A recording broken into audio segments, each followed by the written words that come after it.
Hello भावांनो, आता मी डोंबिवली स्टेशनवरून चिमणी गलीवरून ममताची एक भाडं घेऊन आलतो।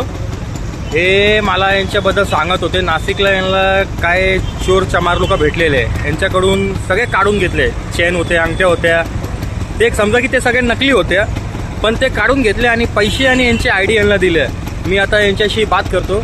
भाऊ, तुझं नाव काय? माझं नाव भावेश प्रवीण गायकवाड। मला जे नाशिकवरनं येताना माझ्या बॅगेतलं सर्व सामान काढून घेतलं, फक्त ते सर्व डुप्लिकेट होतं, बाकी काय नाही। पण ते जर त्यांनी घेतलं तर असले समजून घेतलं, त्यांनी असली समजून घेतलं, त्यांनी पण ते सगळे डुप्लिकेट होतं। हां, डुप्लिकेट होतं। मग तू तिकडे काय नाशिक पोलीस स्टेशनला काय कंप्लेंट वगैरे केलं नाही? कंप्लीट वगैरे केली नाही, कारण की ते मला एवढं त्याच्यात काय वाटलं नाही। खाली डुप्लिकेट होतं, ते सर्व कंप्लीट केले असते, अजून त्यांनी थांबवलं असताना मला अजून कॉलेजला लेट झालं। त्याच्यामुळे मी ते म्हणजे तू इथे शिक्षणासाठी आलाय? हां, ओके। माझा हेच निरोप आहे प्रत्येक लोकांना, आपल्या पोलीस अधिकाऱ्यांना, की जे काय भाऊ बंधूंबरोबर हा घटना घडतोय याच्यावरती लक्ष द्या आणि पोलीस लोक जरा कारवाई करा, की नाशिकच्या लोक आमच्या मुंबईला येतात, डोंबिवलीला येतात आणि यांच्याबरोबर असे कांड होतात, याच्यावर लक्ष द्या। हेच माझा निरोप आहे। बाय।